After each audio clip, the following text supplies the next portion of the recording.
Hello, I'm JW, and today we've got a piece of old equipment to have a look at. Now, this was actually donated by somebody. It's in this rather substantial wooden case. So let's have a look at that. And we do have the full instructions as well with this, so we'll have a look at those as well. And scans of those particular instructions and leaflets are in the description to this video, so have a look there, because obviously it's going to be easier than trying to read them off the screen. So here's the thing, and so it comes in this wooden case with a leather strap there, and we can open this up here. This is the actual thing itself, and we also get the original test leads in the back here. A bit damaged on the end there, but then not too bad considering the age of the things.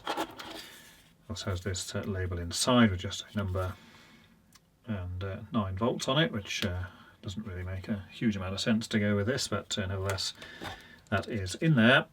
And then we also get the original instruction things in this envelope here, which we'll look at in a moment. So here's a closer look at the front panel. So we've got an indicator lamp here, we can just undo this front lens piece here, and it is in fact just literally an incandescent lamp inside there, so that's just for removing for replacement. Cover of the front. A little reset button here. Inside here we've actually got a counter. This is a mechanical device which will indicate the number of pulses. We've got a knob here for setting the 0. These threaded connections here are for the test leads. Earth point here as well. And then we have the thing in the front here, which actually has a scale on the front here which goes from 0 to 100. And then when it gets to here, the little indicator in the front there will move across to 1, and then if you keep turning it will go to 2, 3 and so on, and then a single switch here for off, single and count. Here is the back panel, and this is a battery powered device, and the batteries are contained within, which we'll have a look at in a minute. Basically it's got a brief summary of the instructions here on the back, and we can see here that the pulses or transients that it detects here are basically anything in the range from DC to 1 microsecond in duration, so that's pretty quick there. And then we've got these 3 ranges, which are basically 50, 500 and 5000 volts, and obviously got your maximum actual voltages here, and the input impedance of course varies depending on the voltage you're selecting. So essentially it's either going to count the number of pulses on that little counter on the front there, or you can set this in another mode where the indicator lamp will come on when it detects at least 1, and then it will basically stay on until that is reset. So it has sort of 2 modes of operation. Batteries here, it says at the bottom here, it takes 3 type PP7 or equivalent. Now I don't have any PP7 batteries, and I'm not going to get any because they're a fairly uncommon type now, and although in theory you can still buy them from a few suppliers, they are horribly expensive. You're talking sort of £20 each. And this requires 3 of them, so I'm not going to be using those, but I can power it from a bench supply, possibly at a later time. So we'll just undo the 2 screws here. So this is just literally a metal plate, and then inside of this black tray, this is of course where the batteries would be installed. So it's just an empty plastic box. 3 batteries would sit in there, and then these are the connections for the batteries, so it's basically a negative and a positive. Of course 3 actual batteries there, so of course there's 3 actual sets there, and they're actually wired in series, so it gives a voltage of about 27 volts for normal operating point there. So basically that's one of them, and then you've got the others there which all just basically connect 3 in series. Not a lot else to see in the back here, but so we'll see if we can have a closer look later. Now these are the documents that came with it, and we've got this small leaflet here which is more of a sales type of item or promotional thing, which just gives you a summary of the specifications. Double-sided thing there, a picture of the thing itself. This is pretty much the same deal, except it's on a single sheet rather than just obviously a double-sided small one, and nothing on the back of that one. And then we have the actual operating instructions here, which obviously show you how to actually set the thing up and use it. So there are several pages there, and again it repeats the specification things at the back here as well. And again it's blank there. This thing was made by Allen West and Company, which was a company which was based in Brighton. They're no longer in existence, but Obviously this is where it came from originally. Now I have scanned all of these things and cleaned these up considerably, so links to all of those are in the description to this video. Also it's much easier than trying to read these on the screen like this. These are the test leads as supplied with it. And it's got these connectors here to fit on the front panel. So they actually go in a considerable distance into the case. Bearing in mind if this is supposed to detect pulses up to 5,000 volts, then clearly you want some decent amount of isolation there. And this is probably why the actual wire here is sort of a fairly heavy duty, almost plastic tube there with a thin wire in the middle. Well, that does seem a bit bizarre given that then you've got these things on the end, because obviously that's not going to give any protection to anything. And again this one has the tape on from where it's also been repaired and that originally disintegrated. So good sort of voltage ratings at one end, but unfortunately then not really on the other. So a bit strange there, and it appears that these are original. I mean this is certainly of a similar age to the rest of it. It's in a bit of a state there, it's literally just crumbling away to dust there with very little substance left to it. Presumably the black one was the same originally. So let's have a look inside. Just remove these 4 screws here from the 4 corners of the front panel. As you saw in the back, there's not really any access there, so it looks like the whole thing just pulls out from the front here.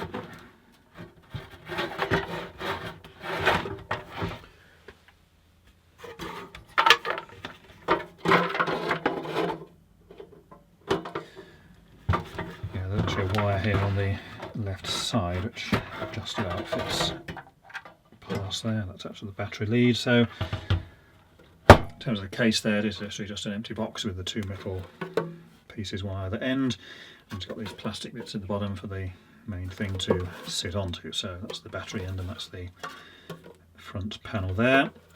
Just this rubber piece around the front here which appears to have shrunk a bit. There's a slight gap at either end, but bearing in mind the age of this, that's not too surprising. So here's the actual thing here. This lead on the side is obviously just for the batteries, comes through to the back here, and as we saw before, it's basically just the negative here, and then the others here just connect the 3 batteries in series. So you've got 27 volts or so rating there. So we've got a serial number or reference number here on the back. The whole thing is enclosed in this metal can, so it is a completely surrounded item there. And just the bit on the front panel here, which again, the metal sheathing actually goes all the way underneath as well. So I've just taken out a few more screws, so hopefully we're going to see what's contained within.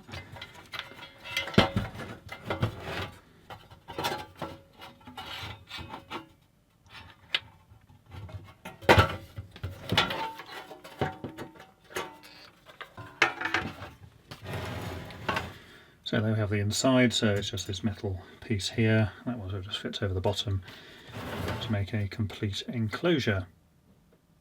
So here's a view of the bottom of the item. We can see this is the front panel at this end. This is the earth terminal here on the front. As you see, it just comes through onto the case here at the back. And then rather bizarrely, it's got a loop of wire which just comes from that and then goes directly back onto the casing here. So not entirely clear what the point of that would be, because say it doesn't actually go anywhere else. It's just literally from that back over to there, which is of course the same metal plate on the back here. And then we've got the other items on the front there. So these are the actual sockets here with the threaded pieces here, so they're just basically long tubes there with the connection coming off the back. And again we've got a connection here to this metal plate as well. This one is what's designated as the negative on the front there, so again that just comes across to this and links onto the metal here, and also comes across to the back here, so it's basically sort of a common negative or ground, it seems, for the entire thing. And then the others here on the side are the ones for the different ranges, the 50, 500 and 5000, and again we've just got those coming out the back here. And those actually come across here in these reasonably well insulated items here, although the actual back terminals are of course fully exposed, but the wires coming off of those of course are insulated, and then again they come back through to the back over here. This is actually the switch here, and the battery wires go directly to that, so that's just for the off and the 2 functions. The switch here doesn't turn particularly easily, and it is a bit sort of crunchy there, so I'm not actually going to be turning that at this stage. So it appears it's either got stuck or just basically gummed up with age or whatever. And then in the middle here, this large item is the basically adjustable setting there, which is obviously equivalent, I suppose, to like a 10-turn pot or something with the individual mechanical display on the front. A couple of circuit boards here at the back, and then some more things in the back here, which we'll see if we can get in there in a moment. Down here, we've actually got a little switch, which is for the reset button. So when you actually press the button on the front panel, that just comes through on an insulated rod, and then it's just pressing onto that little micro switch there to reset. I believe that's when in its sort of single mode, if the light comes on, it will stay on until you press the reset button. And then below that at the bottom here, it's not very able to see, but that's actually the mechanical counter, which is rated at 24 volts according to what it says on the back. And that's just the mechanical job that shows through the window on the front. Now the whole thing is in this sort of stacked arrangement, so this metal plate at the back goes on here, and then you've got the circuit board sort of sandwiched between these various metal spaces here, and then another one here, and then obviously you eventually get down to the front panel. So taking out the screws on the back here, so we should be able to just pull away the rear, and that also covers that piece on the other side. So just take that away, we can hopefully see inside a bit more easily. So I'd say these are actually just a rod here with the threaded ends and spacers, so then all of these of course would be able to be taken away and moved out as necessary for installation originally, and of course for any repair subsequently. Now the inputs here, the three ranges here, actually come straight through and then come through onto the back here where we've got these metal shields. So just have a look on the back here. So these are the three inputs here which come through from the front panel, and so they're all insulated with these sort of almost like plastic tubes here, and obviously the rubber grommets for going through the panels. So we've got the three on the back here, and we've got these metal pieces between, presumably to prevent any sort of voltage going across from one to the other. So one is here, just comes over onto the board here, one is here, and then the other one is on the outside here. Now you would imagine that the top one was the lowest one, given that it's outside of anything else. So yeah, that's the 50 watt one, so it's progressively higher voltage towards the bottom here. Of course is really the top because it's upside down, so this is your 50 volt. This one here is the 500 and that's the 5000, so it's sort of screened off from the rest of the circuits there.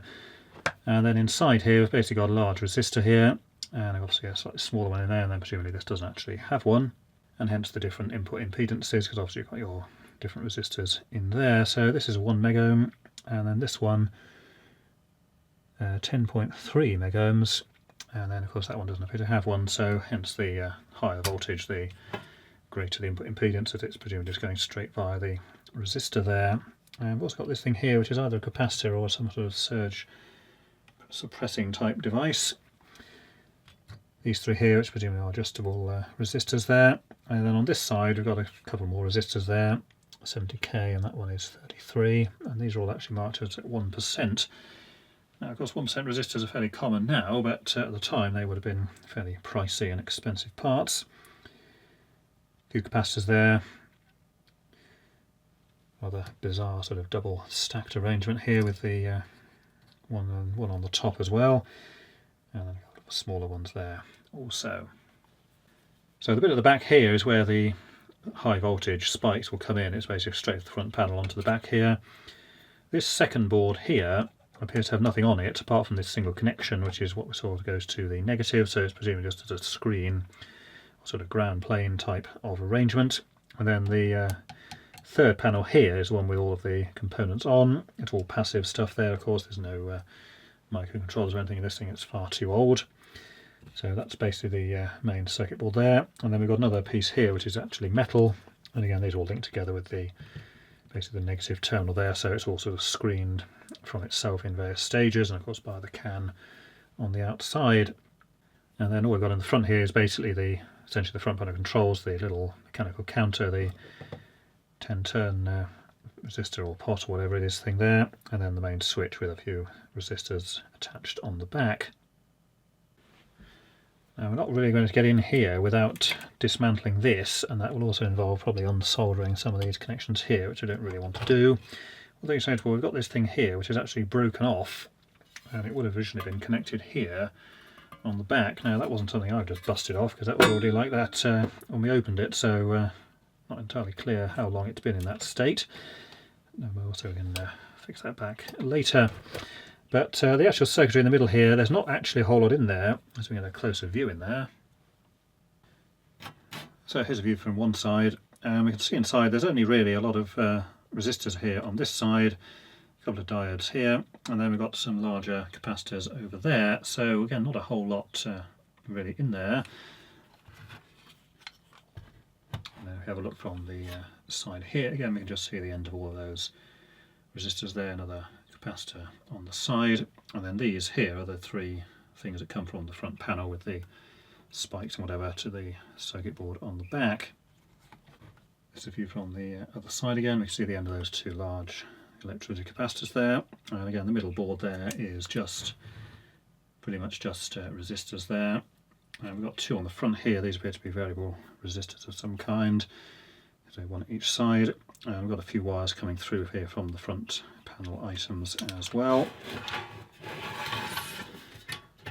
And then just a view from the final side there, we'll just see the side of this Hunt's capacitor, and then a lot of all the wires there which also just come through from the front section.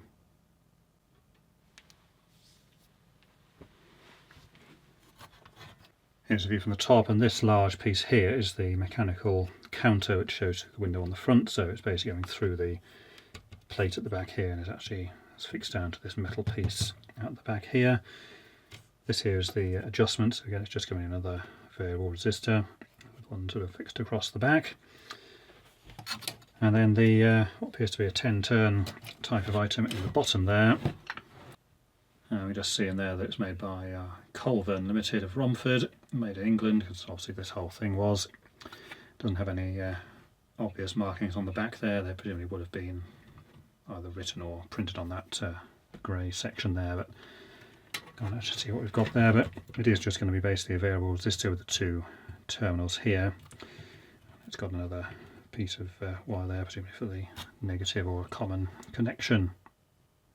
Now we can actually hear that the thing on the front for the setting the 0 is actually just marked there 250 ohms, so again it is just literally a variable resistor there. So I'll just turn that, it sets the position where the things would trigger the counter. This is the front selector switch for off, single and count, and the front is actually a bit loose, so you see maybe in the back there that there's a tiny crack actually in the plastic, so this now moves without the thing on the back. This is quite stiff to move, so it does turn from one position to the other, but certainly it's turning that any further is going to break that off, so we'll obviously avoid doing that. That's basically where the main sort of either off, on, or depending which mode you want is selected.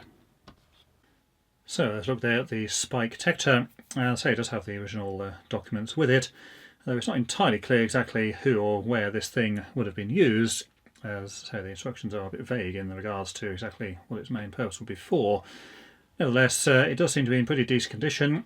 So the only minor issues there I've got is that wire inside, which is just broke off from the back panel, just one of the negative or ground connections, and then there's that front panel switch which does appear to be frozen in position, so I put some lubrication on that, and we'll leave that to soak overnight, and hopefully that will loosen that up. I'll just go try and turn it there. It's going to break the knob on the front, which of course is not what we want at all. So I'm not going to power it up today because of course that switch is in the frozen state. So until next time, thanks for watching.